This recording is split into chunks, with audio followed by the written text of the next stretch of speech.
Hello everyone, welcome back to my YouTube channel reaction by Sadia. उम्मीद करती हूँ आप सब लोग ठीक होंगे, खैरियत से होंगे, खुश होंगे और हमारे रिएक्शंस को एंजॉय कर रहे होंगे। आज जिस वीडियो पे हम लोग रिएक्शन करने वाले हैं, वीडियो का टाइटल है महाकुंभ में कोई हादसा हुआ है 28 जनवरी को, और इसमें कह रहे हैं कि 30 लोग जिनकी डेथ हो गई है और 60 इंजर्ड हैं। देखते हैं इस वीडियो को कि ऐसा क्या हुआ, ऐसा कौन सा हादसा हुआ महाकुंभ में जिसकी वजह से ये नुकसान हुआ है। वीडियो को लाइक कीजिएगा, शेयर कीजिएगा, कमेंट कीजिएगा, बेल आइकन पे प्रेस कर दीजिएगा ताकि आने वाली हर वीडियो का नोटिफिकेशन आप सबको मिलता रहे। तो हम लोग बिना कोई देर किए वीडियो को शुरू करते हैं, देखें कि ऐसा क्या हादसा हुआ महाकुंभ में, क्योंकि बहुत बड़ा महाकुंभ होता है और इस साल का आपको पता है कि 144 ईयर्स बाद आया है, तो ये वाकई महाकुंभ है। ठीक है, तो रिएक्शन को स्टार्ट करते हैं और बाकी डिस्कशन बाद में करते हैं। दोस्तों, मौनी अमावस्या पर 28 जनवरी की रात महाकुंभ में एक जबरदस्त हादसा हुआ। इस हादसे के बाद से लाखों हिंदुओं के मन में ये सवाल पैदा हो गया है कि वो महाकुंभ में पवित्र स्नान करने जाएं या न जाएं। एक तरफ लोग टीवी चैनल और सोशल मीडिया पर दिखाई गई भीड़ की तस्वीरों से लोग बेहद डरे हुए हैं। दूसरी तरफ जब वो नहीं जाने की बात सोचते हैं तो उन्हें बुरा भी लगता है। उन्हें लगता है कि 144 साल बाद आए इस पवित्र अवसर को वो कैसे गंवा दें।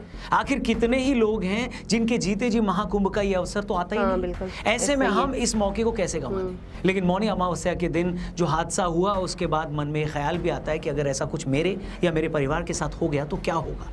मैं अच्छे से जानता हूं दोस्तों कि ये उधेड़ बुन लाखों लोगों के मन में बनी हुई है और इसका जवाब ज्यादातर लोगों को नहीं मिल रहा है। तो आज के वीडियो में हम कोशिश करेंगे कि इस पूरे मुद्दे के एक एक पहलू पर आपसे बात करें। तो मौनी अमावस्या के दिन हुए हादसे से हम शुरू करते हैं। इस हादसे के बाद हमें दो तरह के बयान सुनाई दिए। एक तरफ वो लोग हैं जो ये बोल रहे हैं कि अरे इतने बड़े आयोजन में ऐसे छोटे मोटे हादसे तो होते रहते हैं। ऐसा बोलने वालों में एक मंत्री भी थे। दूसरी तरफ ऐसे लोग भी हैं जो ऐसे हादसे की ताक में ही बैठे थे। मतलब जब पूरी दुनिया महाकुंभ में की गई व्यवस्था की तारीफ कर रही थी, इस बात पर हैरान हो रही थी कि एक शहर में करोड़ों लोग कैसे आ सकते हैं, हर कोई व्यवस्था की तारीफ कर रहा था, तब ये कुछ नहीं बोल रहे थे। लेकिन जैसे ही मौनी अमावस्या के दिन ये हादसा हुआ तो ये गिद्ध टाइप के लोग बाहर आ गए, जैसे ईश्वर ने इनके मन की मुराद पूरी कर दी। हम इन दोनों ही लोगों पर एक एक करके बात करेंगे, इसलिए वीडियो अपने दोस्तों से जरूर शेयर करिएगा। तो देखिए दोस्तों, एक तो ये बात किसी को भी नहीं करनी चाहिए कि इतने बड़े आयोजन में हादसे तो हो ही जाते हैं, कुछ जाने तो चली ही जाती है। मैं इस बात से बिल्कुल अग्री नहीं करता हूँ, गुस्सा आता है मुझे।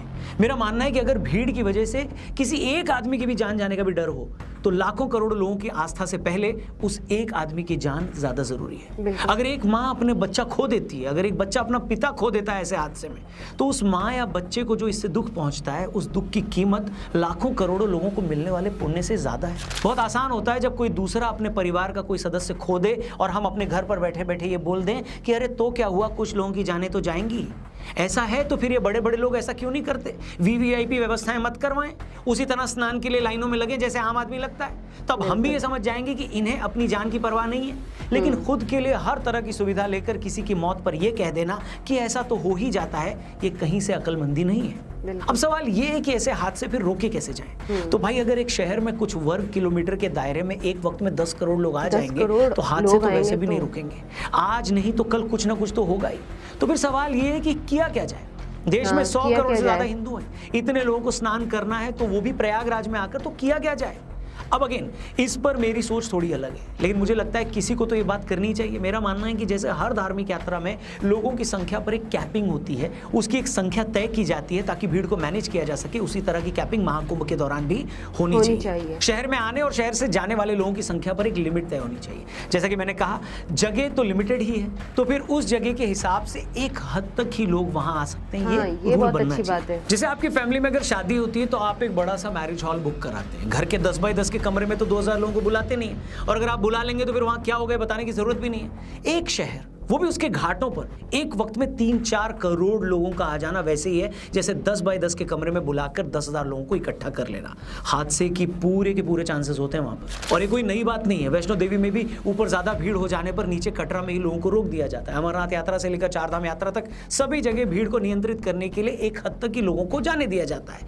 तो फिर इस तरह का नियम महाकुंभ में भी होना चाहिए। हालांकि मौनी अमावस्या के दिन हुई भगदड़ के बाद प्रशासन ने भीड़ को मैनेज करने के लिए मेला क्षेत्र को नो व्हीकल जोन घोषित किया। किया है, वीवीआईपी पास रद्द किए गए, आने जाने के रास्तों को वन वे किया गया है, लेकिन ये सारी चीजें पहले से ही होनी चाहिए थी। और उससे भी ज्यादा बड़ी बात, एक लिमिट से ज्यादा लोगों को एक वक्त में शहर में नहीं आने देना चाहिए। मुझे पता है ये एक धार्मिक मामला है, लाखों लोगों की भावनाएं जुड़ी हैं, इसलिए लोगों को रोकने की बात कोई नहीं करता। लेकिन जैसा कि मैंने कहा, आस्था, भावनाएं, पवित्र आयोजन सब अपनी जगह है, सबका सम्मान भी होना चाहिए। लेकिन अगर भीड़ की वजह से एक भी जान जाती है तो सारी कोशिश उस एक जान को बचाने की होनी चाहिए, क्योंकि लाखों लोगों का कमाया पुण्य भी एक बच्चे को, उसका पिता और एक माँ को उसका बच्चा वापस नहीं दिलवा सकता। दोस्तों, अब आते हैं उन लोगों पर जो ऐसे हादसों के बाद मजे लेने लगते हैं। लेकिन इससे पहले कि मैं ऐसे लोगों की बात करूं, आपको मैं 26 फरवरी को महाशिवरात्रि का जो महापर्व होने वाला है उससे जरूरी एक इंपॉर्टेंट इन्फॉर्मेशन देना चाहता हूँ। हर साल की तरह इस बार भी आदि योगी की महादेव की उस बड़ी प्रतिमा के सामने ईशा फाउंडेशन में लाखों महादेव के भक्त महाशिवरात्रि मनाने आएंगे और हर साल की तरह वहाँ के वॉलंटियर्स उनके लिए महाप्रसाद की व्यवस्था करेंगे। तो पिछली बार भी हम सब ने मिलकर, आपने और मैंने मिलकर इस महाप्रसाद के लिए डोनेशन इकट्ठा किया था, कंट्रीब्यूट किया था। तो मैं चाहता हूँ इस बार भी हम और आप मिलकर कंट्रीब्यूट करें। डिस्क्रिप्शन में लिंक दिया है, जितनी आपकी शक्ति है, जितनी आपकी भक्ति है, आप जरूर कंट्रीब्यूट करिएगा और वो लिंक अपने हर एक दोस्त यार रिश्तेदार से शेयर करिएगा, जिससे वो भी इस महाप्रसाद में, महाशिवरात्रि के इस महापर्व में कंट्रीब्यूट कर सकें। और हर हर महादेव जरूर बोलिएगा। वीडियो में आगे बढ़ते हैं। दोस्तों, कुछ लोग मौनी अमावस्या के दिन हुए हादसे के बाद से बहुत खुश हैं। उन्हें लगा कि अब फलाना पार्टी को नीचा दिखाएंगे। ऐसे लोगों को मैं यही कहूंगा कि मित्रों, जब कोई इंसान माउंट एवरेस्ट के टॉप पर पहुंच जाता है ना, तो आप ये नहीं देखते कि रास्ते में उसका कितनी बार पैर फिसला या वो कितनी बार गिरा। अगर वो टॉप पर नहीं भी पहुंच पाता तब भी आपको इस बात के लिए उसका मजाक नहीं उड़ाना चाहिए, क्योंकि एवरेस्ट पर चढ़ना ही अपने आप में दुनिया का सबसे चैलेंजिंग काम है। सेम यही बात महाकुंभ जैसे इवेंट को ऑर्गेनाइज करने को लेकर भी है।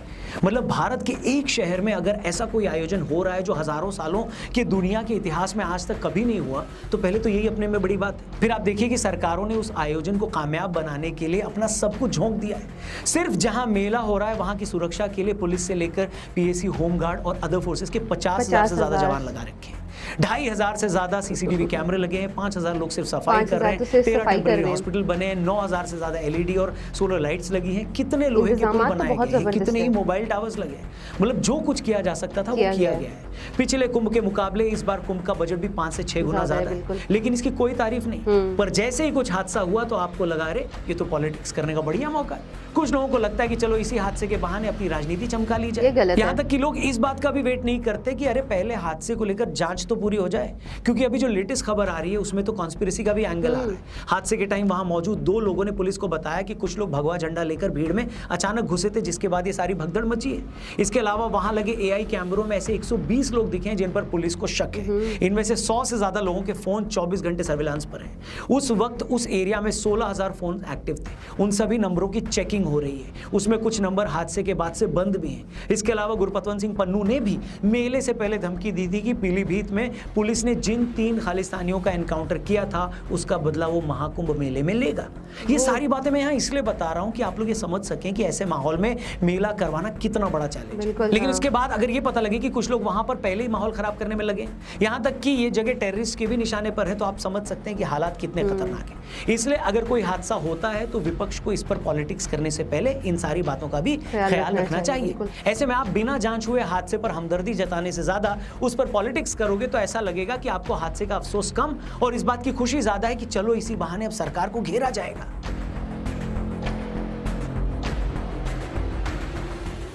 तो ये तो हो गई उन लोगों की बात जो हादसे को या तो छोटी मोटी घटना बताकर डिफेंड कर रहे हैं या उस पर पॉलिटिक्स कर रहे हैं। अब सवाल आ जाता है जिससे हमने अपना ये वीडियो शुरू किया था कि आप क्या करें? क्या आप भीड़ या हादसे के डर से वहां न जाएं या फिर 144 साल बाद मिले इस अवसर का फायदा उठाएं और स्नान करके आएं?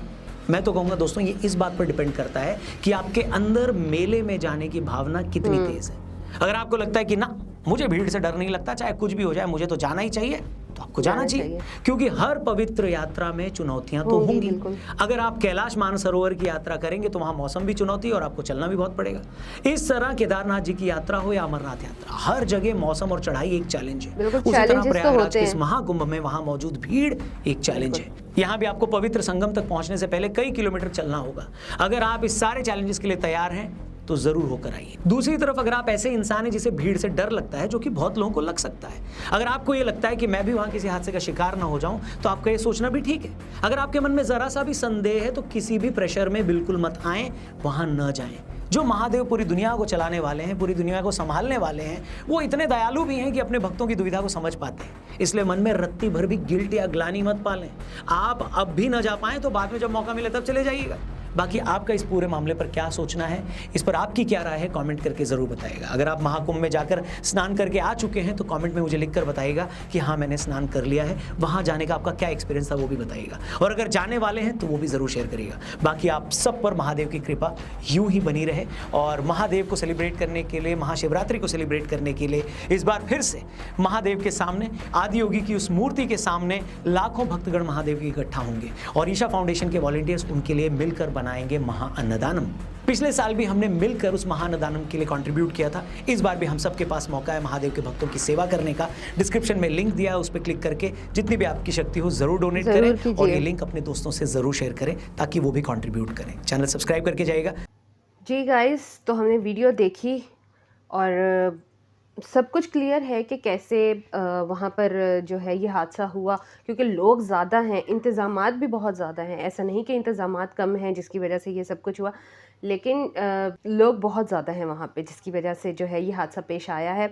तो उम्मीद करते हैं आपको रिएक्शन पसंद आया होगा। रिएक्शन पसंद आया तो हमारे चैनल को सब्सक्राइब कर दीजिए, लाइक कर दीजिए, शेयर कर दीजिए, कमेंट कर दीजिए, बेल आइकन पर प्रेस कर दीजिए ताकि आने वाली हर वीडियो का नोटिफिकेशन आपको मिलता रहे। आपसे मुलाकात होती है नेक्स्ट वीडियो के साथ। तब तक अपना बहुत ज़्यादा ख्याल रखिएगा। Bye bye, take care.